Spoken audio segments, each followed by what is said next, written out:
मुझे अत्यंत दुख के साथ अपने 8 पूर्व साथियों के निधन के बारे में सभा को सूचित करना है। श्री किशन कपूर हिमाचल प्रदेश के कांगड़ा संसदीय निर्वाचन क्षेत्र से 7वीं लोकसभा के सदस्य थे। उन्होंने ऊर्जा संबंधी संसदीय स्थायी समिति के सदस्य के रूप में अपनी सेवाएं दी। इससे पहले श्री कपूर 5 बार हिमाचल प्रदेश विधानसभा के सदस्य। उन्होंने हिमाचल प्रदेश सरकार के मंत्री परिषद के सदस्य के रूप में भी अपनी सेवाएं दी। श्री किशन कपूर का निधन 1 फरवरी 2025 को 73 वर्ष की आयु में चंडीगढ़ में हुआ। श्री भगत राम पंजाब के फिलौर संसदीय निर्वाचन क्षेत्र से 6ठी लोकसभा के सदस्य थे। श्री भगत राम का निधन 30 मार्च 2025 को 82 वर्ष की आयु में कनाडा में हुआ। श्री कुमारी अनंतन तमिलनाडु के अरकोल संसदीय निर्वाचन क्षेत्र से 6ठी लोकसभा के सदस्य थे। श्री अनंत एक लेखक भी थे और उन तमिल भाषा में कई पुस्तकें, लेख और कविताएं लिखी। श्री कुमारी अनंतन का निधन 9 अप्रैल 2025 को 92 वर्ष की आयु में चेन्नई, तमिलनाडु में हुआ। डॉक्टर सुश्री विद्या व्यास राजस्थान के उदयपुर संसदीय क्षेत्र से 11वीं एवं 13वीं लोकसभा की सदस्य रहे। राजस्थान के चित्तौड़ संसदीय क्षेत्र से 15वीं लोकसभा की सदस्य भी थी। डॉक्टर व्यास ने केंद्रीय मंत्री आवास, शहरी तथा सूचना और प्रसारण मंत्रालय के रूप में भी अपनी सेवाएं दी। डॉक्टर व्यास ने विभिन्न संसदीय समितियों के सभापति और सदस्य के रूप में भी अपनी सेवाएं दी। डॉक्टर व्यास ने राष्ट्रीय महिला आयोग की अध्यक्ष और 15वीं लोकसभा के दौरान लोकसभा में सभा संसदीय समिति के सदस्य भी रहे। श्री छोटे सिंह यादव का निधन 13 जून 2025 को 83 वर्ष की आयु में लखनऊ, उत्तर प्रदेश में हुआ।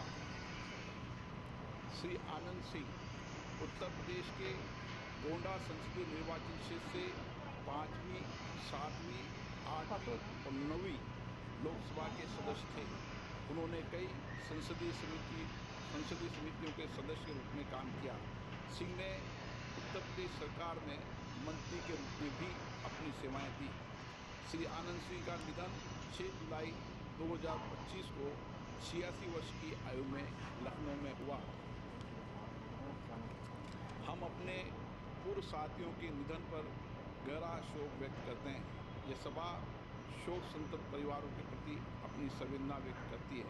माननीय सदस्यगण, दिनांक 22 अप्रैल 2025 को जम्मू कश्मीर के पहलगाम में हुए आतंकवादी हमले में 26 निर्दोष व्यक्तियों की नृशंस हत्या कर दी गई। आतंकवाद की इस घटना ने पूरे देश ही नहीं बल्कि संपूर्ण विश्व की चेतना को आघात पहुंचाया है। ये सभा उन सभी मृतकों के प्रति गहरा शोक व्यक्त करती है तथा आतंकवाद के विरोध भारत की जीरो टॉलरेंस के संकल्प को दोहराती है। माननीय सदस्यगण, 12 जून 2025 को अहमदाबाद से लंदन जा रहे एयर इंडिया विमान अहमदाबाद हवाई अड्डा से उड़ान भरने के तुरंत बाद दुर्घटनाग्रस्त हो गया। इस दुर्घटना में कुल 260 व्यक्तियों की असामयिक मृत्यु हुई, जिसमें विमान में सवार 241 व्यक्ति और 19 अन्य व्यक्ति शामिल है। इस दुर्घटना में गुजरात राज्य के पूर्व मुख्यमंत्री श्री विजय रूपाणी जी का भी असामयिक निधन हो गया। ये सभा इस दुर्घटना में व्यक्तियों प्रति अपनी आत्मिक संवेदना व्यक्त करती है। माननीय सदस्यगण, देश के विभिन्न हिस्सों में अतिवृष्टि, बाढ़, भूस्खलन आदि प्राकृतिक आपदाओं के कारण बड़ी संख्या में जान माल की हानि हुई है। ये सभा प्राकृतिक आपदाओं के कारण दिवंगत हुए व्यक्तियों के परिवारजनों के प्रति अपनी संवेदना प्रकट करती है। अब ये सभा दिवंगत आत्माओं के सम्मान में मौन रहेगी।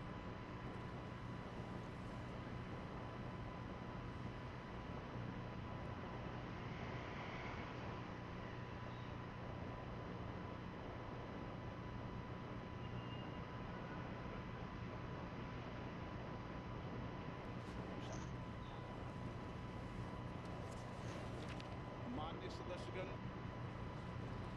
मैं भारतीय अंतरिक्ष अनुसंधान संगठन को भारतीय अंतरिक्ष यात्री श्री शुभांशु शुक्ला के अंतर्राष्ट्रीय स्पेस स्टेशन के पहले सफल मिशन के लिए सदन की ओर से हार्दिक शुभकामनाएं देता हूं। माननीय सदस्यगण, इस विषय पर माननीय सदस्यों की भावनाओं के अनुरूप इस सत्र में इस विषय पर व्यापक चर्चा भी होगी।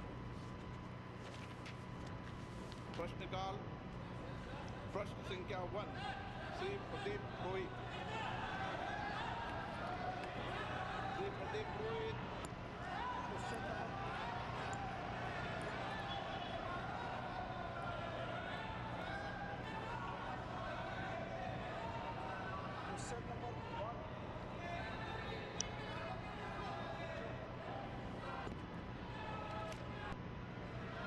क्वेश्चन नंबर 1 उत्तर सभा पटल पर रखा गया।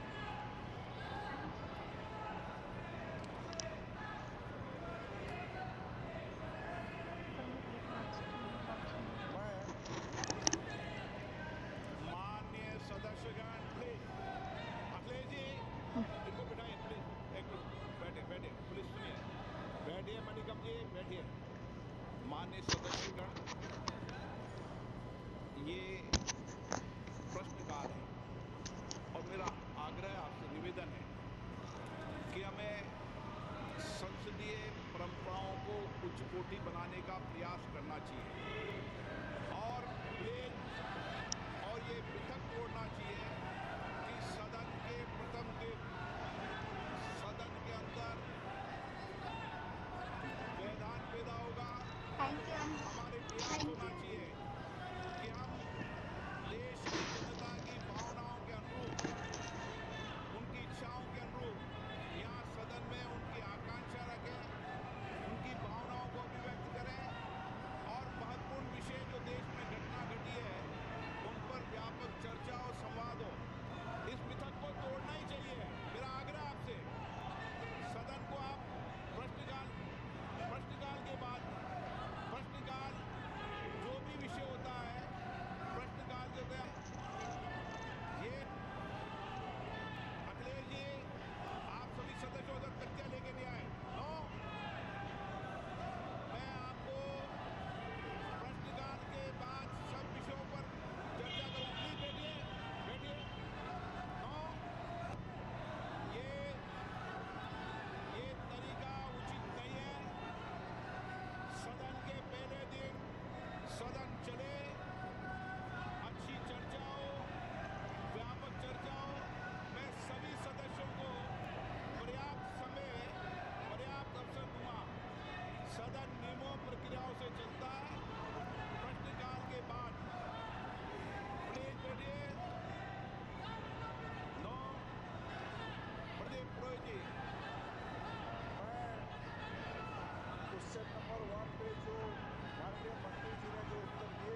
माननीय मंत्री जी, आज ग्रामीण क्षेत्रों में खेल प्रति भावों की भागीदारी तेजी से बढ़ रही है और मिनी स्टेडियम इस दिशा में बहुत सहायक सिद्ध हो रही है।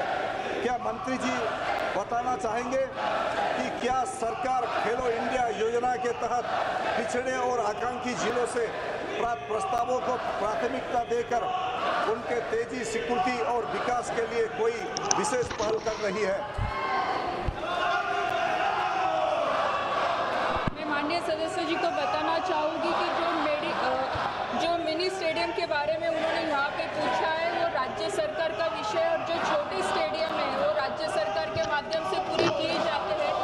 जो केंद्र सरकार के माध्यम से जो बड़ी मांग जो आती है, जो स्टेट गवर्नमेंट को जो सपोर्ट के लिए लगता है वो राशि हम वहाँ पे उपलब्ध करवाते हैं, लेकिन जो डिस्ट्रिक्ट में जो छोटे सेंटर जो चाहिए वो राज्य सरकार के माध्यम से पूरे किए जाएंगे। Doctor Amar Singh, no. आप प्रश्नकाल जैसे महत्वपूर्ण विषय पर जवाब मांगते हो, सरकार जवाब देने को तैयार है। ये सदन है, नारेबाजी करने के लिए आप सदन के बाहर जाओ। सदन में नारेबाजी करना उचित नहीं है। सदन में नियमों से सवाल उठाओ, सरकार जवाब देगी। प्रश्न संख्या 3, विजय कुमार दुबे।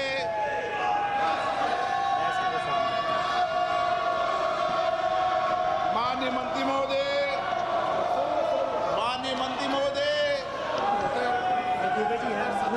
मंत्री जी उत्तर सदन के पटल पे रखा है। माननीय सदस्य।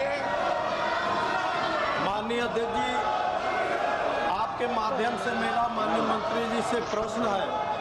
चूँकि पीएम इंटर्नशिप योजना का लाभ विशेषकर देश के किनारे बसे और पिछड़े जिलों के लिए महत्वपूर्ण है, जहाँ की कोई औद्योगिक व्यवस्था नहीं है। असहाय परिवार के युवा यदि कठिन परिस्थितियों में हाई स्कूल इंटर कर लिए तो भी उनको मजबूरीवश मजदूरी करना पड़ता है। अतः क्या माननीय मंत्री जी ऐसे ही जिला पूर ऐसे पिछड़े जहां कुशीनगर में 20 बच्चों का स्कोप मिला था कि माननीय मंत्री जी से मेरा प्रश्न है, ऐसे पिछड़े जिले कुशीनगर और अन्य जगह स्कोप को बढ़ाने की व्यवस्था सुनिश्चित करेंगे? आदरणीय अध्यक्ष महोदय, प्रधानमंत्री इंटर्नशिप स्कीम आदरणीय प्रधानमंत्री नरेंद्र मोदी जी के नेतृत्व में देश के 1 करोड़ युवाओं को 5 साल में 1 करोड़ युवाओं को 5 साल के अंदर इंटर्नशिप देगी, जिसमें 10वीं 12वीं ग्रेजुएट तक के जो युवा हैं वो पार्टिसिपेट कर पाएंगे। और वो पहले जो पायलट दिया गया है वो देश के 36 राज्यों में इसका विस्तार हुआ और उसके अंदर 1,81,000 कैंडिडेट्स ने अप्लाई किया और उसके अंदर 1,34,000 एप्लीकेंट्स